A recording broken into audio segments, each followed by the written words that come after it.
안녕하십니까. 이번 성경 집중 훈련에서 출애굽기, 그 중에서도 1강에서부터 3강까지의 내용을 요약하고 발표하게 된 유태희입니다. 그럼 지금부터 발표를 바로 시작해 보도록 하겠습니다. 목차입니다. 목차로는 1강부터 3강까지 순서대로 요약해서 발표해 보도록 하겠습니다.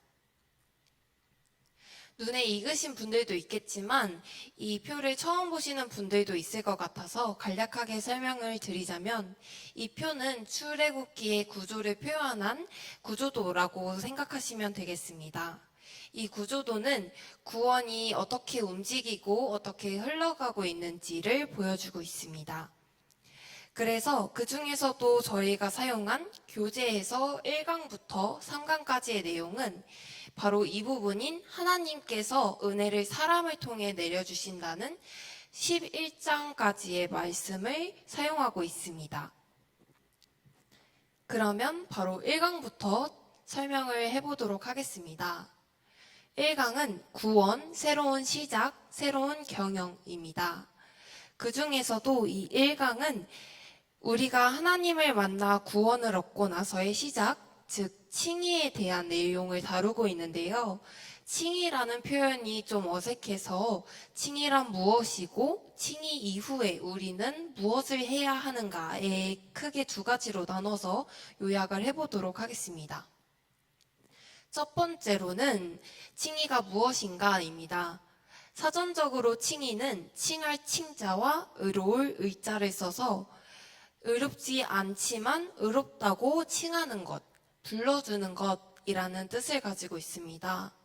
하지만 늘 사전적인 뜻은 어렵게 다가오기 마련이기 때문에 좀 더 이해하기 쉽게 설명을 해드리자면, 우리가 그리스도를 만나 신분의 변화가 일어나는 것이라고 생각하시면 좋은데, 조금만 더 쉽게 다가가 보자면 그리스도를 만나면서 사탄의 종이었던 우리가 하나님 나라의 백성으로 거듭나는 것을 말하고 있습니다. 그러면 칭의 이후에 우리는 어떻게 해야 되는 걸까요?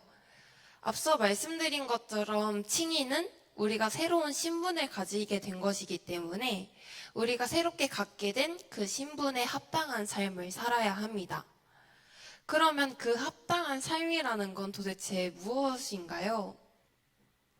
저희 교재에서는 요한계시록 1장 5절에서 6절 말씀을 인용하고 있는데요. 이 말씀 구절에서는 하나님께서 우리를 제사장이라고 불러주셨고, 그러기 때문에 우리는 제사장이라는 사실을 잊지 않고 하나님 나라의 백성으로서 삶을 관리하고 경영해서 새로운 존재로 살아야 된다고 말하고 있습니다.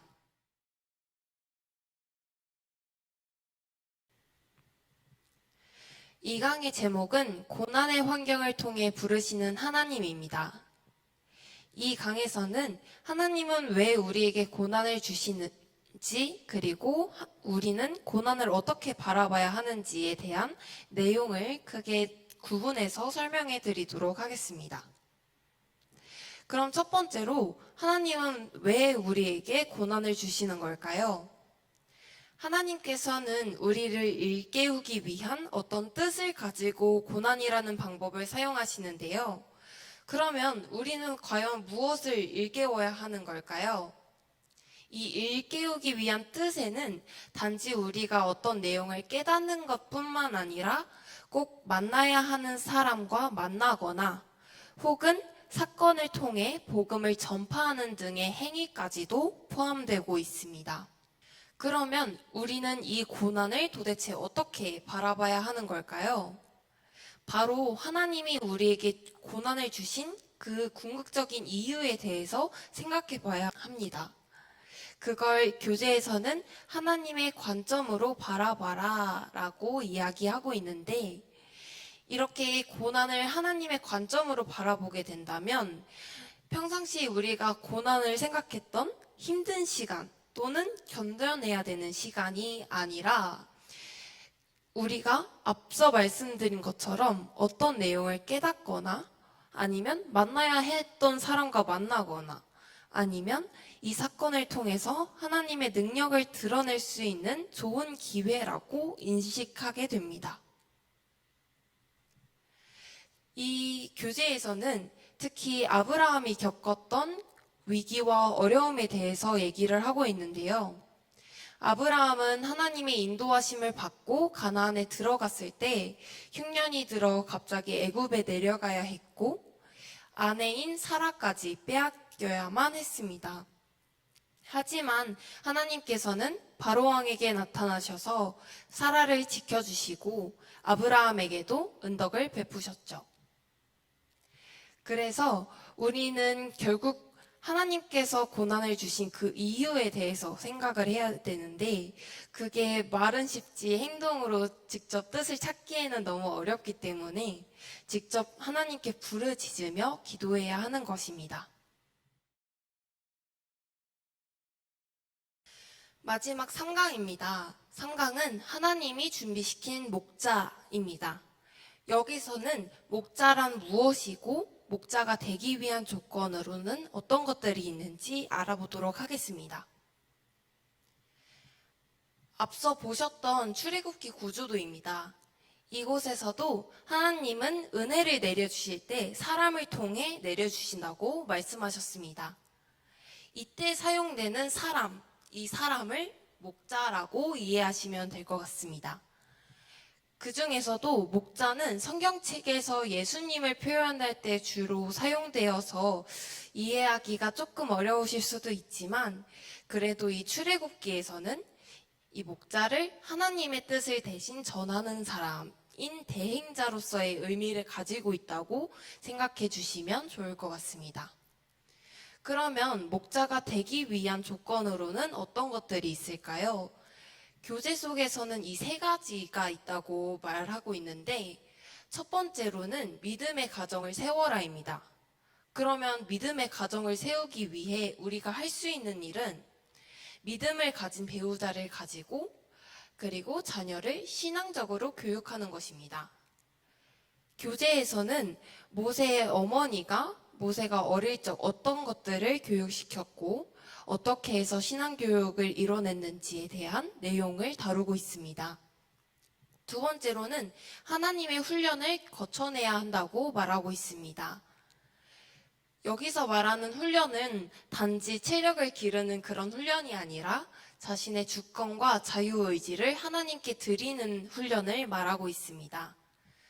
세 번째로는 대행자로서의 삶입니다. 세상 속에는 수많은 우상들과 그리고 수많은 유혹들이 있지만 그곳에 넘어가지 않아야 된다는 말인데 실제로 출애굽기 가운데에서는 하나님께서 우리에게 너희가 수많은 죄들을 행해도 그것을 용서해 줄 수 있지만 우상들을 섬기는 그 죄에 관해서는 절대 용서해 주지 않겠다라고 말씀해 주시기도 합니다. 그럼 여기까지 출애굽기 1강에서 3강까지의 내용 요약을 마치겠습니다. 감사합니다.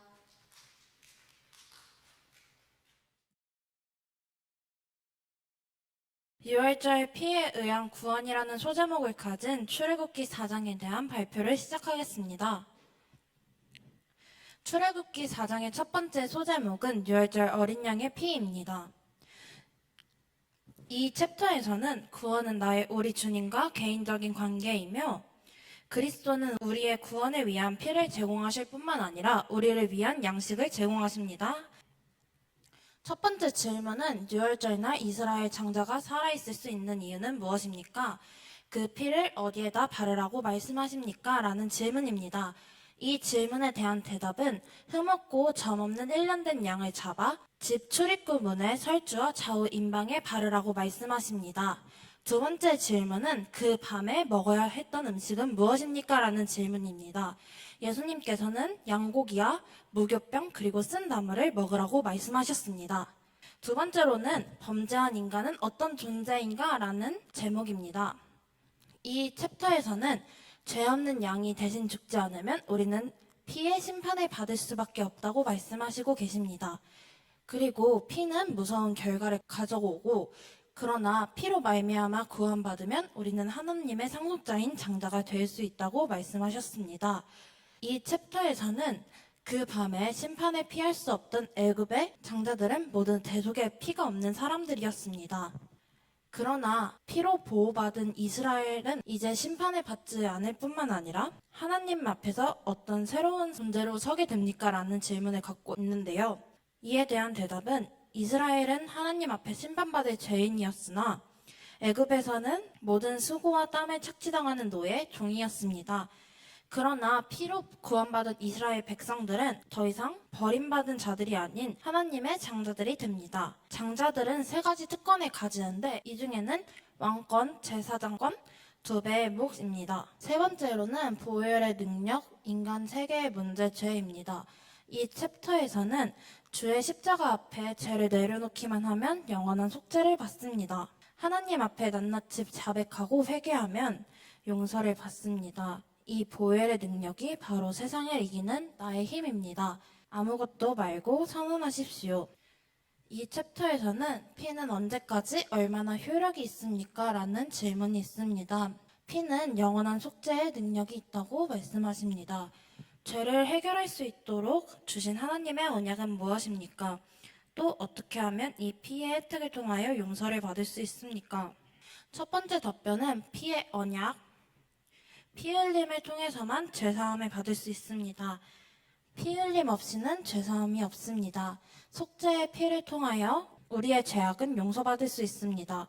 하나님 앞에서 낱낱이 자백하고 회개하면 용서를 받습니다. 구약에서 죄인이 양에게 안수하여 죄를 전가시키는 행위와 같습니다. 이상 발표를 마치겠습니다. 감사합니다. 지금부터 제5장을 발표하겠습니다. 제5장은 신앙생활의 오리엔테이션이라는 것을 주제로 출애굽기 13장을 다루고 있습니다. 하나님의 백성들에게 유월절은 새로운 출발이 됩니다. 출애굽기 13장에는 유월절을 통해 구원받은 하나님의 백성들이 어떻게 살아야 할지 새로운 질서를 가르쳐 주십니다. 그래서 요즘 말로 신앙생활에 대한 오리엔테이션이라고 표현하고 있습니다.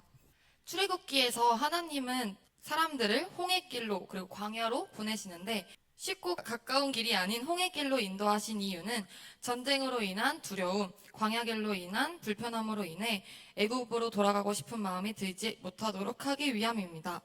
두 번째로 홍해를 건너고 광야에서 보낸 40년에 대해 바울은 고린도전서에 나온 것처럼 자기를 부인하고 하나님 중심의 삶을 살겠다고 결단하는 세례로 해석했습니다.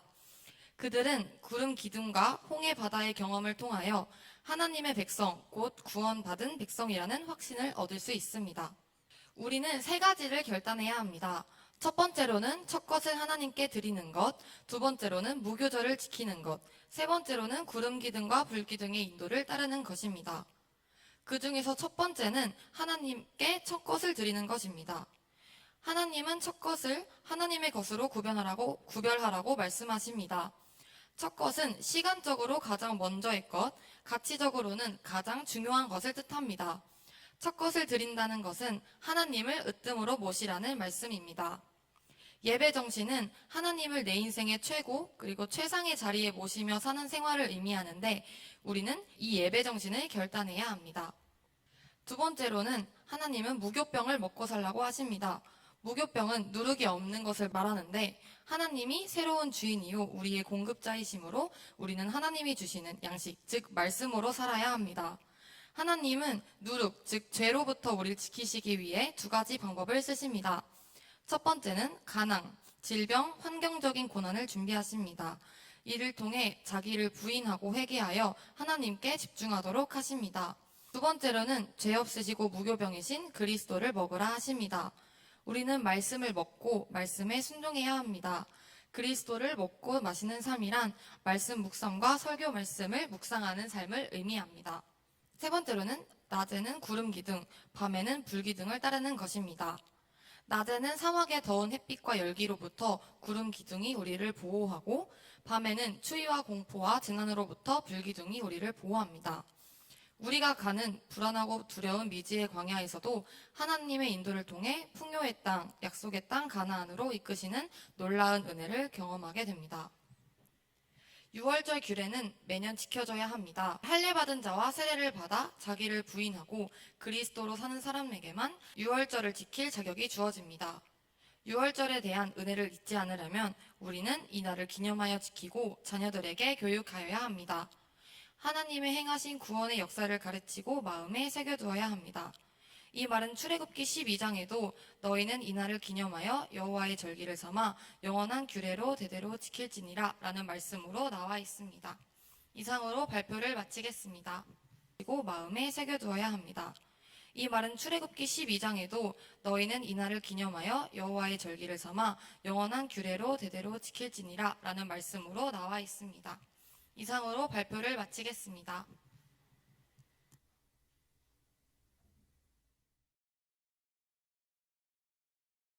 제6장은 출애굽기 13장에서 15장에 관한 내용입니다. 첫 번째 챕터는 홍해 광야길로 인도하신 하나님입니다. 하나님은 출애굽을 한 이스라엘 백성들을 홍해 광야길로 인도하십니다. 이는 하나님께서 인간을 아셨기에 그들이 하나님만을 믿고 의지하도록 훈련의 장으로 이끄신 것입니다. 하나님이 모세에게 말씀하신 홍해의 이유에는 두 가지가 있습니다. 첫 번째는 바로와 그의 군대를 수장시킴으로써 그들이 여호와를 알게 하고 그들로부터 영광을 얻고자 하심입니다. 두 번째는 애굽 사람의 손에서 이스라엘을 구원하셔서 이스라엘로부터 경외를 받고자 하심입니다. 세례를 받은 사람들은 자기를 부인하겠다고 서약한 사람들입니다. 홍해 광야는 전적으로 하나님께 의존케 하기 위한 훈련이었기 때문에 세례라고 해석됩니다. 자기 부인을 결단하고 주님을 의지하는 훈련을 끊임없이 함으로써 나는 죽고 그리스도가 사는 새로운 인생이 시작될 수 있습니다. 두 번째 챕터는 홍해 앞에서의 전쟁의 방법입니다. 홍해 앞에서 위기가 왔을 때 이스라엘 백성은 불평불만을 했습니다.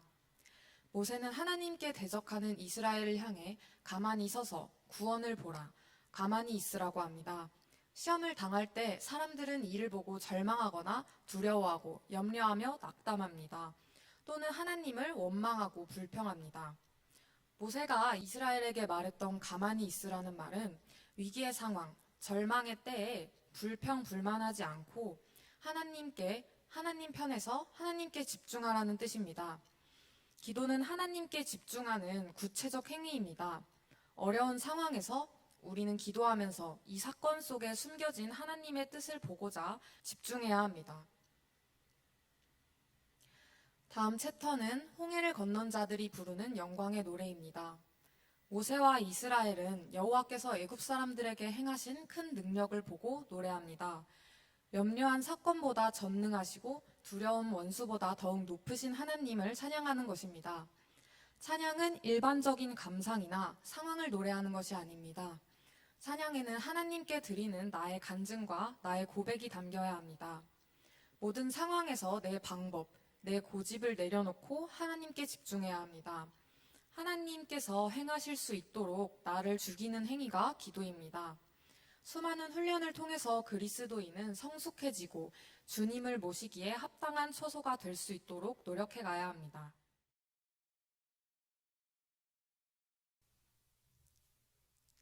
지금부터 출애굽기 7강을 발표하겠습니다. 출애굽기 7강에서는 광야에서의 세례훈련에 대해 중점적으로 다루고 있습니다. 하나님께서는 광야에서 이스라엘 백성들이 자신이 기대하던 것, 붙잡고 있던 것, 의지하던 것들을 내려놓을 수 있도록 이끄시고 훈련하십니다. 이것은 자기 중심적인 인간을 하나님 나라 중심 인간으로 바꾸기 위함이었습니다. 광야 훈련은 5개의 광야 훈련으로 볼 수 있습니다. 첫 번째는 수르 광야로 3일 동안 수르 광야에서 물을 얻지 못하다가 마라의 쓴물을 마주하게 되는 문제를 마주하게 됩니다. 이때 백성들은 불평하고 불만하며 원망함으로 반응했고 또 모세는 하나님을 부르짖음으로 반응하였습니다. 그때 하나님은 이 나무는 십자가를 의미하는데 나무를 던져 마라의 쓴물을 달게 해주셨습니다. 수르 광야에서 마라의 쓴물 사건은 우리가 십자가 중심으로, 즉 십자가 원칙, 회개함으로 살아야 함을 이야기하고 있습니다. 두 번째 신광야에서는 애굽에서 가지고 나온 양식이 고갈되는 문제를 마주하게 됩니다. 이 양식이 고갈된다는 것은 경제적인 문제라고 이해할 수 있습니다. 이때 백성들은 모세와 아론을 원망하게 되었습니다. 이로 인해 하나님께서는 날마다 양식을 내려주셨고 그 양식을 먹고 살아가는 것을 말씀하셨습니다. 이것은 하나님과 하나님 말씀 중심으로 살아가는 것, 즉 하나님이 공급해 주시는 양식만으로 살아가는 것이 중요함을 말하고 있습니다. 세 번째 르비딘 광야에서는 마실 물이 없어 이제 백성들이 모세와 다투고 또 원망하게 되는 문제를 마주하게 됩니다. 이때 모세는 또한 하나님께 부르짖었고 그 결과 모세의 지팡이로 호렙산에 반석을 치라 하셨습니다. 그때에 이제 백성들은 물을 마실 수 있게 되었습니다. 이 르비딘 광야 사건을 통해서는 우리가 기도함으로 이제 성령의 강수를 경험하는 성령 중심의 삶이 중요함을 말하고 있습니다. 네 번째, 르비딘 광야에서는 아말렉과의 전투는 사람으로 인하여 이제 우리가 겪는 어려움을 보여줍니다. 이때 이제 모세는 기도의 동역자와 함께 산으로 올라갔습니다. 이 기도의 동역자는 아론과 훌인데요. 아론과 훌이 이제 모세의 팔을 붙들고 있을 때는 이스라엘이 이기고 팔이 내려갔을 때는 이스라엘이 지게 된 것을 하나님께서 말씀해 주셨어요. 그래서 이제 기도의 동역자들이 양손을 붙들고 이스라엘이 전투에 승리할 수 있도록 도와주었는데요. 이 사건을 통해서 우리가 알 수 있는 것은 이 땅에서 함께 기도하는 동역자를 찾는 것의 중요성을 말씀하고 계십니다. 마지막 신의 광야에서는 모세가 홀로 이제 백성들을 재판하고 행정적인 업무들을 모두 처리함에 있어서 모세도 좀 지치고 백성들도 행정이 처리되는 것을 기다린 동안 너무 지치는 문제를 마주하게 됩니다. 이때 모세는 하나님께 묻고 또 법도와 율례로 사람들을 도왔고 더 나아가서 지혜로운 자의 권고를 귀 기울여 들어 수용했으며 또 하나님이 주신 능력 지혜로 능력 있는 자들을 선출해 함께 동역하여 이루어감을 알 수 있었습니다. 이 신의 광야를 통해서는 하나님 나라는 개인의 역량이 아닌 하나님이 함께 동역자를 세우시고 또 그 동역자와 함께 이루어감을 알 수 있었습니다. 이렇게 광야의 훈련을 통하여서 나와 또 세상 중심에서 자기를 부인하고 십자가를 짐으로써 인해 하나님께서는 하나님 중심, 영적 세계 중심으로 살아갈 수 있도록 훈련시키셨습니다. 이제 시내산에서는 하나님께서 자기를 계시하시고 또 하나님의 갈망을 보여주셨습니다. 하나님의 철학, 정신, 스피릿으로 사는 것이 시내산에서 하나님께서 주신 언약입니다. 하나님께서는 이스라엘이 하나님 말씀을 잘 듣고 언약을 지키면 모든 민족 중에 자신의 소유가 되게 하겠다라고 약속하셨습니다. 이 언약을 하신 이유는 이스라엘을 하나님의 연결 통로인 제사장 나라로 택하시고 또 거룩한 백성으로 사용하셔서 세계가 주님께 돌아오기를 원하셨기 때문입니다. 이 시내산 언약에 이르러서는 하나님은 인격적인 관계, 즉 상호 언약을 원하십니다. 하나님께서는 또 시내산 언약을 체결하기 위해서 어떻게 준비했는지 알려주셨습니다. 먼저 백성들은 옷을 빨고 예배하여 3일을 기다리고 경계를 정하여 산을 오르지 말며 그리고 여인을 가까이 하지 말 것을 이야기하셨는데 이것은 구별되고 경건하고 또 성결하게 준비하여야 함을 의미합니다. 마찬가지로 제사장들에게도 말씀하셨는데요. 제사장들은 몸을 성결케 하고 산 주위에 경계를 세워 산을 거룩하게 하고 경계를 넘어서 여호와 하나님께로 올라가지 말라고 하셨습니다. 이것 또한 예배의 태도의 중요성을 말씀하셨고 구별되고 하나님을 경외하는 것이 중요함을 알 수 있었습니다. 또 언약 체결 시에 위치도 알려주셨는데 산 아래는 백성들이 위치하게 되었고 산 중턱에는 장로 70인과 아론, 나답과 아비후 그리고 산 정상에는 여호수아가 수행하여서 모세가 위치하게 됩니다. 또 산 아래 보시면 담을 쌓고 12지파를 상징하는 12기둥을 세우라고 하셨고 청년들은 이제 번제와 화목제를 드리라고 하였습니다. 그리고 언약서 낭독할 때는 이제 백성들이 여호와의 모든 말씀을 우리가 준행하리라 라고 응답하여야 했습니다. 마지막으로 피를 뿌림으로써 바로 언약이 체결되었습니다. 이 피 뿌릴 때에는 절반은 단에 뿌려지고 절반은 언약서 낭독 후에 백성들한테 뿌려지게 되었어요. 이것은 계약할 때 이제 뭐 하나님께서 일방적으로 언약을 체결하시는 것이 아니라 쌍방으로 계약 당사자가 되면서 상호 책임과 의무를 지킬 것을 약속하는 것을 의미합니다. 또 이 피는 후에 그리스도의 피를 통해 깨끗해짐을 상징하기도 하고요. 이렇게 하나님과 우리의 관계는 예수 그리스도의 피로 맺어진 언약의 관계임을 말씀하시는 것입니다. 이 피 없이는 죄사함도 없고 하나님께로 나아갈 수도 없음을 우리는 기억해야 합니다.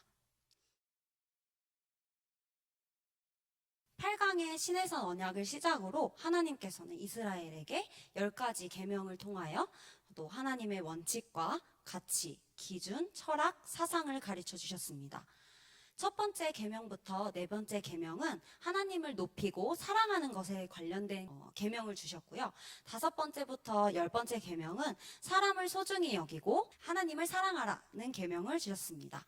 첫 번째 계명을 보면 나 외에 다른 신을 내게 두지 말라 하셨습니다. 오직 하나님만 섬기라는 것입니다. 이는 우리를 죄와 사망, 노예 상태에서 해방시켜 주신 예수님을 섬겨야 할 의무가 있음을 이야기하고 있습니다. 두 번째, 하나님을 우상화하지 말라라는 말씀은 우리가 형식적으로 예배를 드리는 것을 금하시고 하나님과 인격적인 교제를 하고 영과 진리로 예배할 것을 의미합니다. 하나님의 이름을 망령되이 일컫지 말라는 세 번째 계명에서는 하나님의 거룩성을 침해하거나 모독하는 행위를 금하고 있습니다. 하나님의 이름은 오직 기도, 찬양, 감사, 예배에만 사용하여야 하는 것입니다. 네 번째, 안식일을 거룩히 지키라라는 계명입니다. 구약에서의 안식일은 하나님의 창조에 대한 은총을 인정하고 쉬는 날이었습니다. 그렇다면 신약에서는 어떤 날이었을까요? 신약에서는 주님의 구속의 은총, 즉 십자가의 부활을 내가 믿고 받아들이는 날입니다. 그렇다면 우리의 현 이 시대에서 안식일은 어떻게 적용할 수 있을까요? 바로 주일성수라고 이해할 수 있겠습니다. 5번째 계명부터는 사람과 관련된 계명을 주셔서 우리가 사람을 사랑하고 이웃을 서로 사랑하고 소중히 여기라고 하셨습니다. 5번째 계명에 부모를 공경하라라고 하셨습니다. 부모는 하나님의 대리자로 우리가 마땅히 순종하고 공경해야 한다라고 말씀하셨고 여기서 말하고 있는 부모는 정말 우리가 육으로 이어진 친부모 뿐만 아니라 우더른, 스승, 목자까지도 의미한다고 이해하면 좋겠습니다. 6번째, 살인하지 말라라는 계명을 통해서 하나님은 생명의 존엄성을 강조하고 계십니다. 이 살인의 범주에는 정말 사람을 죽이는 것뿐만 아니라 화내고 욕하는 것까지도 포함이 되고 내가 살인에 이르게 되는 그 동기와 원인까지도 하지 말라고 하셨습니다. 생명은 하나님의 절대적인 영역이기 때문에 우리가 침범해서도 안 되고 또 우리가 그 생명을 살리는 일에 힘쓰는 것이 마땅하다고 말씀하고 계신 것입니다. 간음하지 말라는 7번째 계명을 통해서 하나님은 우리가 눈으로 보고 또 마음으로 느끼는 것까지 통제하고 또 순결하고 거룩하게 하여야 한다고 이야기하셨습니다. 8번째 계명인 도둑질 하지 말라라는 계명을 보면 이제 이웃의 재산권 보호에 대한 말씀을 하고 계십니다. 도둑질의 범주에는 이제 단순히 우리가 재산이나 물건을 훔치는 것에 국한되는 것이 아니라 부당한 방법으로 돈을 벌고 축적하는 것, 그것 또한 도둑질이라고 말씀하셨습니다. 9번째 계명에서는 거짓말하지 말라라고 하셨는데 이 계명에서는 이제 말의 신실함과 성실함 을 요구하고 또 이 거짓은 마귀로부터 오는 것이기 때문에 우리가 거짓말하지 말라라고 하나님께서 주신 것입니다. 마지막 계명인 10번째 계명에서는 탐심에 대해서 말씀하고 계십니다. 탐심은 우상 숭배이며 또 모든 죄를 불러일으킬 수 있는 근원이 될 수 있기 때문에 우리에게 남의 재물을 탐하지 말라고 말씀하신 것입니다. 이렇게 하나님은 10가지 계명을 통하여서 하나님을 섬기는 법, 그리고 이웃과 더불어 사는 법, 또 하나님과 인격적인 관계를 맺는 법, 기본적인 법도를 가르쳐 주셨습니다. 그렇다면 우리는 어떻게 예배를 드려야 할까요?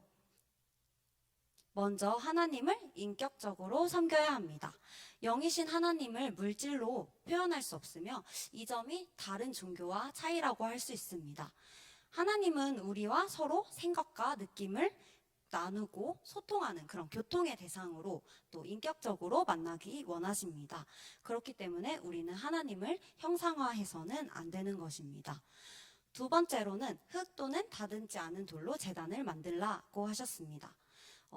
자연 그대로 또 하나님이 주신 것 그대로 제단을 만듦으로 그 제단의 외적인 것에 치중하기보다는 예배의 본질에 더욱더 집중하라라고 하셨습니다. 더 나아가서는 하나님께서 주신 것으로 하나님의 원칙대로 우리가 섬겨야 함을 말씀하고 계십니다. 마지막으로 제단의 층계를 만들지 못하게 하셨습니다. 이는 하체가 드러나지 않게 하기 위함이었는데요. 주로 지도자들의 영적인 몰락을 보면 자기 주장, 자기 과시 때문이었습니다. 그러므로 이제 하나님을 섬길 때에는 자신을 감추고 내 안에 있는 그리스도가 더욱더 드러나야 함을 이 세 번째를 통하여 말씀하신 것입니다. 하나님께서 가르쳐 주신 예배의 자세를 보면 하나님께서 계시하신 방법으로 그 기준에 의해 드려지는 것이 중요함을 알 수 있었습니다. 여기까지 출애굽기 9장 발표를 마치겠습니다. 감사합니다. 오늘 발표할 내용은 출애굽기 10장, 즉 25장을 말씀하고 있고요. 제목으로는 내가 거할 성소를 지으라입니다. 하나님의 계시를 통하여 하나님의 원하시는 뜻이 무엇인지 알 수 있었습니다. 하나님의 임재를 통하여 우리가 하나님의 거처가 됩니다. 이것은 우리는 예배 훈련이라고 말할 수 있습니다. 하나님과 구원 경영의 구조로 보면 쉽게 이해할 수 있습니다. 지금 보고 계시는 것이 하나님의 구원 경영의 구조입니다. 보시는 것과 같이 피, 세례, 광야, 신의 산, 성막으로 되어 있습니다. 하나님께서 저희를 성장시키는 과정이라고 보실 수 있습니다. 오늘의 주제인 내가 거할 성소를 지으라와 같이 하나님께서는 내가 네 속에 들어가 너와 함께 살고 싶다라고 말씀하셨습니다. 이와 같이 저희들이 살아갈 때 가장 중요하게 생각하는 집을 하나님께서도 필요하시다고 생각을 하셨고 그것을 저희에게 말씀하셨습니다. 이처럼 하나님께서도 거처가 필요합니다. 하나님께서는 저희들과 함께 거하고 함께 어울리고 싶어서 이스라엘 자손들을 애굽에서 구원하셨고 그들에게 거처를 지으라고 명을 하셨습니다. 이때 하나님께서는 우리들에게 그냥 집을 지어라 이게 아니라 모세가 산을 올랐을 때 모세에게 설계도를 보여주심으로써 모세가 그것들을 건축할 수 있는 사람들에게 말을 해주었고 하나님께서 보여주신 이 설계도는 이 땅에 세운 하늘 보좌의 모습이라고 말씀을 해주셨고 지금 보여드린 이 성막의 구조도 하나님께서 하나하나 설계를 하심으로써 그 안에서도 그만의 하나님만의 뜻이 있고 안에서 해야 하는 행동들과 그 안에 뜻이 따로 있다고 말씀하셨습니다. 처음에 가장 먼저 보이는 이 성막문이 보이시는데 이 성막문을 들어갈 때의 의미는 구원을 받는다라는 의미로 죄를 짓고 하여도 안에 들어감으로써 죄를 씻김을 받고 구원을 받을 수 있으며 그로 인해 하나님의 자녀가 될 수 있다라는 의미를 뜻하고 있습니다. 두 번째로 보이는 번제단은 이방인의 뜰 안에 있는 건데 번제단에서 죄를 사하고 죄를 씻김을 받고 물두멍에서는 자신의 자아를 버리고 하나님 안에 더 가까이 들어가고 깨끗한 몸을 가짐으로써 하나님께 더 가까이 다가갈 수 있다라는 의미로 번제단과 물두멍에서 피와 물로 씻는다라고 말씀이 되어져 있고요. 또한 그 시대에는 지금처럼 전구도 없고 너무 밤이 되면 너무나도 어두운 삶을 살고 있는데 성소 안에 들어가면 금 등대를 이용하여서 밤에도 밝게 빛나는 공간이 있었습니다. 그때 금 등대는 하나님께서 내 안에 계속 빛을 비춰주시면 소극적으로 못된 것을 바꾸게 하시고 적극적으로 거룩한 생각과 영의 생각을 갖게 하셔서 생명과 평안의 삶을 늘 살아가게 해주신다라는 내용의 말씀도 있었습니다. 사실 지금 말씀드린 10장은 하나님께서 말씀하신 성막의 가장 중요한 내용들을 담고 있고요. 하나님께 구원 받을 수 있는 방법과 어떻게 해서 자신의 자아를 버릴 수 있는지에 대해서 나와 있는 내용이었습니다. 감사합니다.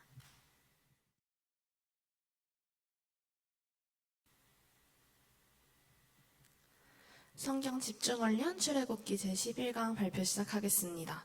먼저 10강에서는 저희가 하나님의 성전임을 배웠습니다. 그렇다면 하나님께서 기뻐하시고 이 성전에 성령님께서 운행하시기 위해서 우리가 할 수 있는 것은 무엇일지 살펴보도록 하겠습니다. 우리가 할 일은 훈련을 결단하는 것뿐입니다. 누구든지 나를 따라오려거든 자기를 부인하고 날마다 제 십자가를 지고 나를 따를 것이라고 말씀하셨던 예수님의 말씀을 따라 나는 없고 예수님만 내 마음에 모시는 삶을 연습해야 합니다. 과거 구약시대에는 하나님께 택함을 받은 대제사장과 그리고 제사장만이 성소 안으로 들어갈 수 있었습니다. 백성들은 하나님과 직접적인 교제하기에는 매우 어려웠던 상황임을 저희는 배웠습니다. 그러나 예수님께서 십자가에 달려 돌아가시면서 성소와 지성소 사이에 있는 휘장이 위에서 아래로 찢어졌습니다. 이는 지성소로의 출입이 가능해졌다는 말이고, 다시 말해서 하나님의 대행자를 통해서만 만날 수 있었던 하나님을 우리도 이제 직접 만날 수 있게 되었다는 말입니다. 그래서 우리는 동시에 하나님께서 가르쳐 주신 규례, 규칙들을 지켜야 할 책임이 생겼습니다. 과거 규율을 지키지 않아 하나님께 엄중한 심판을 받은 대제사장들의 이야기들을 기억하면서 하나님께서 정하신 기준을 힘써 지켜야 합니다. 우리는 지성소 안에 있는 언약궤를 통해 약속은 반드시 지키시는 하나님을 바라볼 수 있습니다. 이미 아주 오래전부터 하나님은 그분의 백성들에게 약속하셨고 시간이 오래 걸릴지언정 그 약속은 반드시 지키시는 신실하시고 미쁘신 분이십니다. 신실하신 하나님을 의지하는 우리 청년분들 되기를 소망합니다. 언약궤 안에 있는 만나 항아리, 아론의 쌍난 지팡이, 돌비 이렇게 세 가지 증거가 들어있는데 이 세 가지를 통해 하나님의 가치관을 이해할 수 있습니다. 먼저 첫 번째로 만나 항아리입니다. 하나님께서 날마다 만나를 내려주시겠다고 약속한 이후 그들이 가나안 땅에서 첫 소출을 거두기 전까지 매일 빠지지 않고 양식을 주셨습니다. 이는 우리가 어떻게 살아가야 하는지를 명확하게 보여주는데요. 우리는 하나님께 날마다 나아가 매일 주시는 공급하심으로 살아가야 합니다. 또한 요한복음 6장 48절에서 51절을 보면 예수님께서 나는 생명의 떡이니 사람이 이 떡을 먹으면 영생하리라 라고 말씀하셨습니다. 우리는 다른 것이 아니라 하나님의 말씀과 약속을 통해 공급받고 그리스도만이 내 삶의 양식이요 내 유일한 공급임을 고백하고 그렇게 살아가야 합니다. 두 번째로 아론의 쌍난 지팡이입니다. 하나님께서는 각자를 하나의 존재로 지으셨지만 우리를 혼자서 완전하도록 짓지는 않으셨습니다. 저마다 부족한 부분이 있게 지으셨고 그런 개개인이 모여 하나의 공동체를 되도록 만드셨습니다. 이것이 오늘날의 교회 공동체인데요. 이 작은 교회를 통해 하나님은 그분의 나라를 세워가시는 데에 동참하게끔 하십니다. 하나님께서는 그 리더가 이끌어갈 때 우리는 그 인도에 순종하고 그의 권위를 인정하게끔 말씀하셨습니다. 하나님께서 세우신 지도자를 존중하고 신뢰하며 지도자가 공동체를 이끌어갈 때 부족함이 없도록 저희는 돕는 역할을 합니다. 그리고 내게 심겨진 이 주님의 가치관과 스피릿이 또 다른 이에게 흘러가도록 해야 합니다. 세 번째로는 돌비입니다. 돌비에 새겨진 하나님의 말씀을 통해 우리가 하나님을 어떻게 섬기고 이 땅에서 사람들과 어떻게 살아가야 하는지를 알려주십니다. 하나님은 유일하게 우리가 예배받기 합당하신 분이십니다. 그분을 우리의 만족과 유익을 채우기 위해서 이용해서는 안 되고 하나님은 이제 우리에게 나와 함께 교통하자, 교제하자 말씀하시니 하나님을 예배하는 행위만 남는 것이 아니라 우리의 마음까지 드리는 예배를 드려야 합니다. 또한 이웃을 사랑할 때에는 자신의 몸처럼 사랑하고 또 부모님을 하나님의 대행자로 존대하며 공경하라고 말씀해 주셨습니다. 다시 한번 하나님의 스피릿을 간략하게 정리하자면 첫 번째, 하나님을 날마다 공급하시는 그 만나로 나의 양식으로 삼습니다. 두 번째, 하나님께서 세우신 리더, 목자에게 순종하고 지체와 서로 협력합니다. 세 번째, 하나님만을 예배하고 사람은 귀히 대해야 합니다. 이렇게 세 가지로 정리할 수 있는데요. 이 땅을 살아갈 때 하나님의 말씀과 그 계명들을 지키며 내 마음의 중심에 두고 살아가야 합니다. 미쁘신 주님을 신뢰하고 왕같은 제사장으로 우리를 부르신 사랑하는 주님을 따라가며 이 땅에서 가치관과 스피릿을 힘써 지키고 실천하는 우리 청년분들 되기를 소망합니다. 이상으로 발표를 마치겠습니다.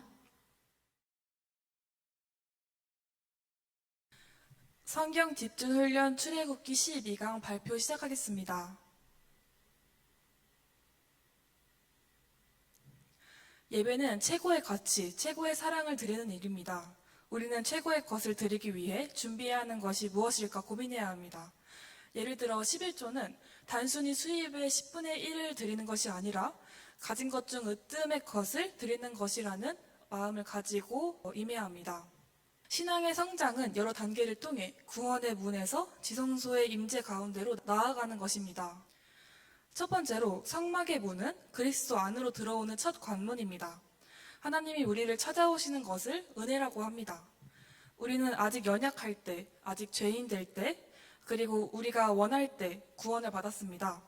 그러한 구원은 우리의 노력이 아닌 하나님의 은혜에 의하여 믿음으로 말미암아 선물 받았기 때문에 자랑할 수 없습니다. 구원을 받은 뒤 우리는 하나님의 자녀가 되어 대행자로 살아갈 수 있는 권세를 얻어 우리 또한 전달하고 흘려보내 열매를 맺을 수 있게 해야 합니다. 우리는 동물에게 우리의 죄를 고백함과 자백으로 전가하고 번제단에서 태워짐으로 죄가 씻겨집니다. 피로 씻음 당하고 세례로 자기 부인하면 신성한 성품에 참여하는 자리까지 나아갈 수 있다고 약속받았습니다. 예수님을 믿는 일은 아담으로 인해 생긴 원죄가 예수님의 십자가로 인하여 씻겨지는 것이고 그 이후 하나님의 통치를 받으며 내 삶의 근원이 변화하는 것입니다. 성령의 조망을 받으면 성령을 통해 하나님의 말씀을 생각나게 하시며 우리에게 말씀이 공급되는 삶의 방향이 점점 온전하게 교정됩니다. 지성소 앞 향단에서 드리는 예배는 하나님 앞의 기도와 찬양을 통해 올리우기 위한 예배입니다. 성막은 하나님을 인격적으로 만난 장소입니다. 지성소에 들어가 피를 속죄소에 쏟으면 하나님이 우리의 죄를 용서해 주시며 이스라엘을 위한 말씀을 주십니다. 우리는 나와 대화하시고 인격적으로 말씀하시기를 즐기시는 하나님의 임재 앞으로 매일 담대하게 나아가야 합니다. 감사합니다.